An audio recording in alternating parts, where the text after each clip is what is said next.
Hi, everyone. My name's Andy. I'm from Finding Value Finance. I'll be your host today. We've got Peter Schiff with us. Thanks for coming on, Peter. Appreciate it. Well, thanks for having me on, Andy. Yeah. You speak of the financial crisis that's come into America. Can you describe a little bit about what it is and what it will look like? Well, it's it's not going to be pretty. I don't really know exactly what it's going to look like. I don't know that there's a precedent for it. Um, it's going to be a lot worse than anything that we went through during the 2008 crisis.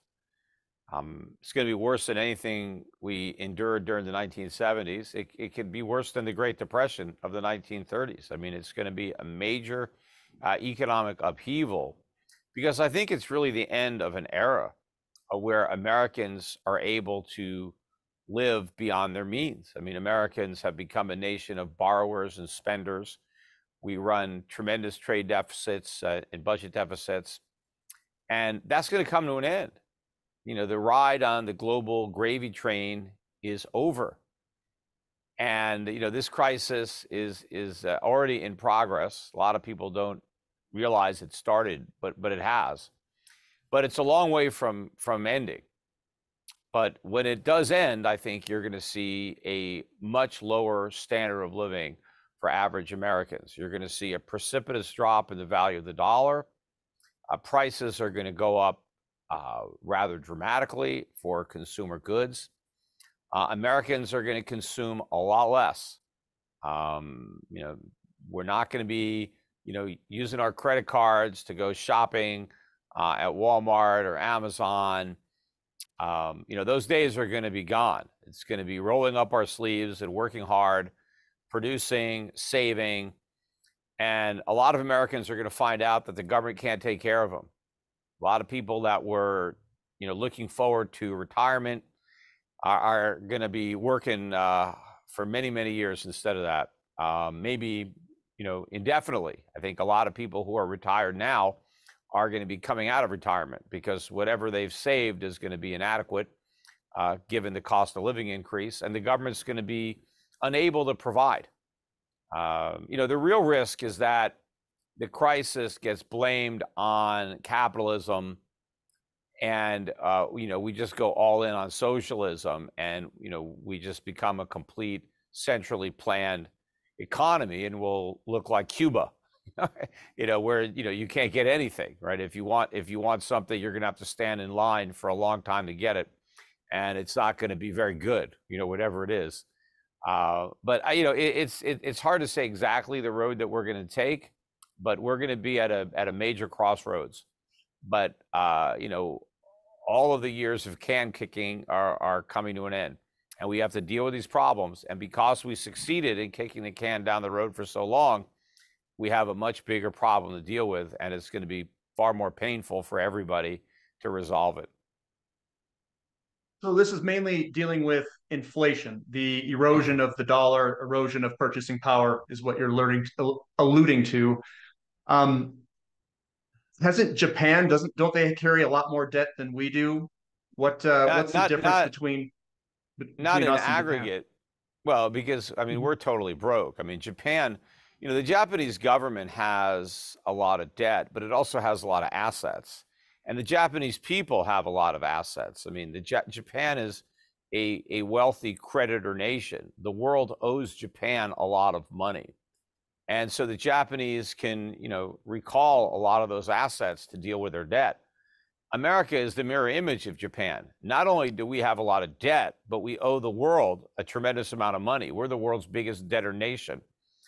So we are in a much worse financial position in aggregate than Japan. We're not going to resolve this like Japan, maybe like Argentina. But, we have two choices to make. One is default and deflation, where the government just admits that it's broke and defaults and doesn't pay the treasuries, tells people that own U.S. treasuries, you're not getting your money. We just can't pay. We don't have it, right? Which is a massive crisis in and of itself, because I mean, you have a whole economy built on these treasury bonds. Um, but that's a disaster. And that will allow prices to fall. Asset prices, stock prices, real estate prices, the price of everything will collapse. And there'll be a wave of bankruptcies and failures, including all the major banks. They'll all be insolvent. But not only will the banks fail under that scenario, but the depositors will not get their money because the money's not there and the FDIC doesn't have it. So it'll be unprecedented losses that will dwarf anything that happened, during the Great Depression. So that's one option. That's actually the better option. That's probably the one they won't choose. The second option is more politically expedient, and that's instead of default, we have devaluation. Right? We print a bunch of money, and the value of the dollar collapses. So it's either devaluation and inflation, or default and deflation. But if history is any guide, they will choose inflation and devaluation. So that's what's coming, but it's going to devalue our entire standard of living in America. It's going to be a very different country at the other end of this crisis. And when this comes, what are interest rates going to do? Are we going to see these things just go up to the moon? That's why I've got the moon here. Well, interest rates are already going up, and they're going a lot higher. That's what's going to bring this thing to a head. But once we go through this, massive inflation, of course, that pushes up nominal interest rates as well, because the inflation premiums that are built into the loans have to go way up. What time in history does this most closely represent, or is this something that we are forging into new territory? It is kind of new territory. I mean, it has some similarities to the late 1970s when, early 1970s, when Nixon took us off the gold standard and we devalued. But it's so much worse, than that. I mean, the decade of the 70s was bad. This is going to be a combination of the 30s and the 70s, where we have the economic contraction of the 30s, but the inflation of the 70s, except worse. So, at least during the 1930s, in that depression, consumer prices went down. And so that was, a relief to consumers. But this time, the prices are going to go way up. So there's no relief at all. It's going to be a very, very difficult economic period. Now, you can say, look, a lot of Americans are going to, they won't be in debt anymore because inflation is going to wipe out their debt. So a lot of people will get a clean slate in that respect, right? Your debts are gone. But the people who were owed that money, their assets are gone. So, it's some people will win, but a lot of people are going to lose. But the whole economy is going to be much poorer because our money is going to be a lot less valuable. And so the things that we need to buy are going to be far more expensive. So just to kind of think about how this is going to come, we've got inflation that comes, interest rates are going to rise, and are we going to see a big rotation of money from financial assets to hard assets or commodities and or precious metals? Yeah, for sure. I mean, that's going to happen. I mean, financial assets, particularly paper assets, just, bonds, they get wiped out in this scenario. I mean, either way, either default, they get wiped out because they default, you don't get your money back, or devaluation, inflation wipes out the value of bonds. You get your money back, but your money doesn't buy you very much. So you don't get your purchasing power back. So either way, you lose. I mean, treasuries are a no-win proposition. And the same with all bonds, basically. You can't win. You're just going to lose. It's just a question of how those losses are distributed. But people have to get into real assets. And, and stocks would be included in there. But, not all stocks are the same. So you have to own stocks that own hard assets. Not just, pie in the sky fluff, but real tangible physical plant and equipment, resources, and companies that are selling products and services that people really need. And they'll pay higher prices to get them. They may buy less, but they're not going to stop buying completely. But there are a lot of companies that are just going to see their sales fall to zero because they're selling products that maybe people want, but they can live without them. So they got to buy food, they got to buy energy. There's certain things that people have to buy, but a lot of other things, the discretionary purchases, If you're broke and you can't borrow any more money, you got to give that stuff up. And you said that banks and financial entities could have problems. They could go bankrupt. Would that include brokerage accounts and firms? And would there be problems holding equities in some of these brokerages and stuff? Well, if we go the route of default and deflation, then all the major banks will fail. I mean, every one of them pretty much. They're all insolvent. Brokerage firms will fail too. Now, I don't know what that, brokerage accounts might be safe. Bank accounts won't be. But if you own stocks in a brokerage account in your own name, and you're not on margin, you should be okay. But the value of what you own could go way down.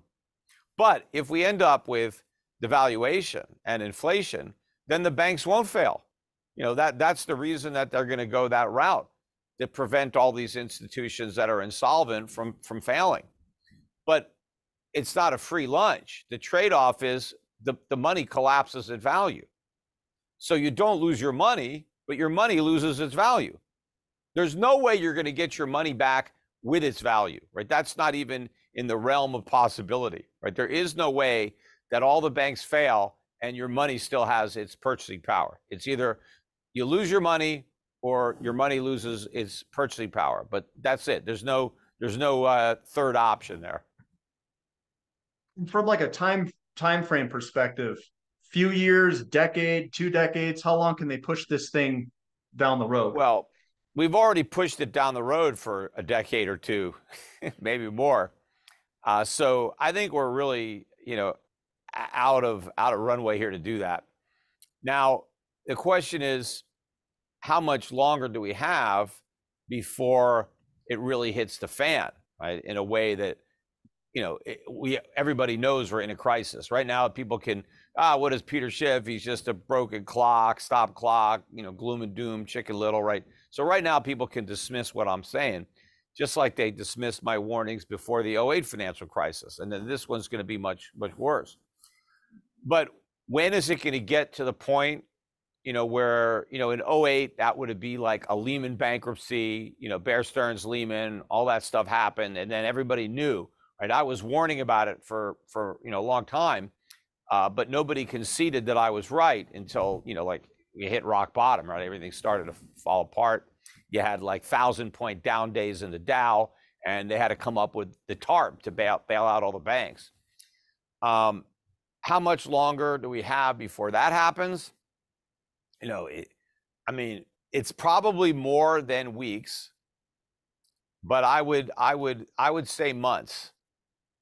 Can it happen? Can we extend it for a few more years?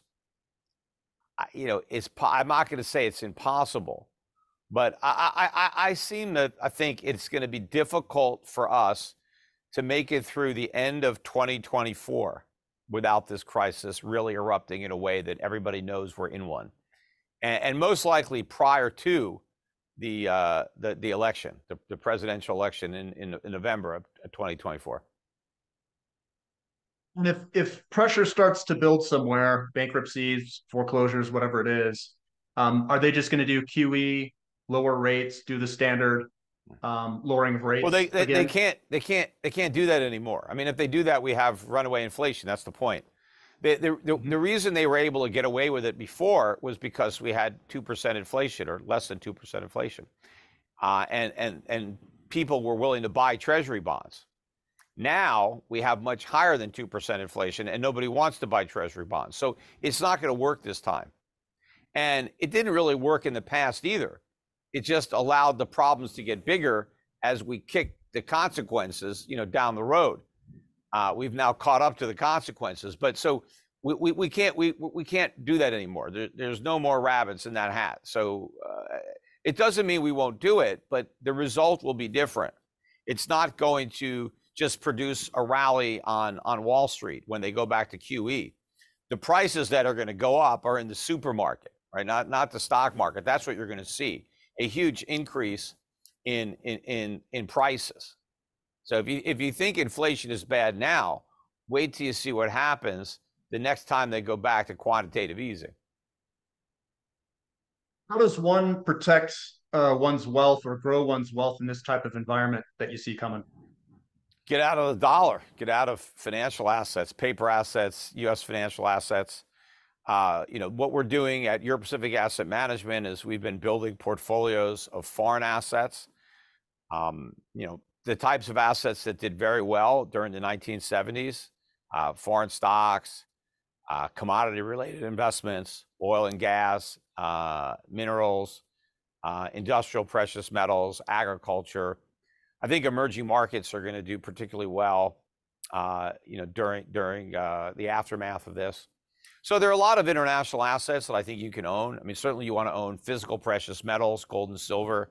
If you don't own any gold and silver, I would, contact Schiff Gold and talk to my representatives there and make sure you've got the physical gold and silver that you need, because you may need that silver to buy food and stuff like that. But then if you have a larger portfolio, you should contact Euro Pacific Asset Management. We have lots of strategies that we can help you implement.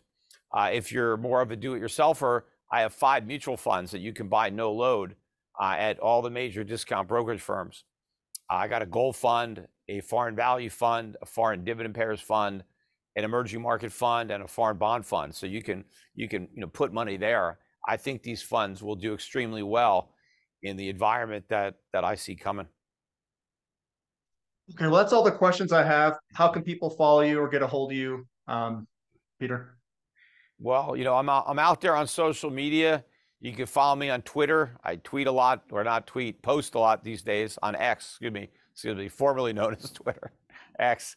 But I've got almost 1 million followers there on X, so follow me. I'm hoping to get up to 1 million, maybe by the end of this year. My YouTube channel, you can subscribe to that. Getting close to 600,000 subscribers to the YouTube channel. I post my podcasts on my YouTube channel. You can also listen to those at schiffradio.com or any place, where you have podcasts. It's one of the top investment podcasts in the world. It's the Peter Schiff Show podcast. I generally do about 2 episodes per week, and I'm doing them live now with video on YouTube. So when you can watch them live, or you can listen to them whenever you have time. Go there. I'm on Instagram and TikTok. So anywhere, all these social media, I'm putting out content. So follow me and try to spread the content so other people will follow me. And, I think it's important that people understand the origin of this crisis that's coming. Because again, the government, like they did in 2008, is going to try to blame it on capitalism, a lack of regulation, and they're going to say that there's some government solution that we need that involves more power to the Federal Reserve, more power to Congress. I want to make sure that people know that the problems were created by those institutions, that they were created by the central bank and the central government, federal government, that the solution is to disempower those entities. We need less government regulation, less interference, fewer regulations, less government spending, lower taxes, sound money. We need to get the government out of the monetary system. We need to get the government out of a lot of things that it's corrupted and destroyed.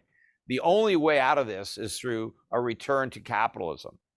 The free market never would have put our economy in the grave position that it's in now, and the economic catastrophe that awaits never would have arrived had we had a free market. It is only government manipulation that has created this problem. And market forces are ultimately going to overwhelm the government, and it's going to be the market forces that are going to bring about this crash. But it's the government that set it in motion. The government created the misallocations of resources, the debt bubble, the asset bubbles, all of the things that are now going to be collapsing because they can no longer hold back the market. But we have to allow the market to correct these imbalances so that we can have a sound foundation to build a real economy, rather than the bubble economy that we've been living in that is about to implode. We need a viable economy that can survive, and that it isn't a bubble, that is real, and that can perpetuate and deliver genuine prosperity, as opposed to the fake prosperity that we've had in the past. Well, thank you for coming on, Peter. I really appreciate it. Thank you for your All time. right. All right. My pleasure. Take care.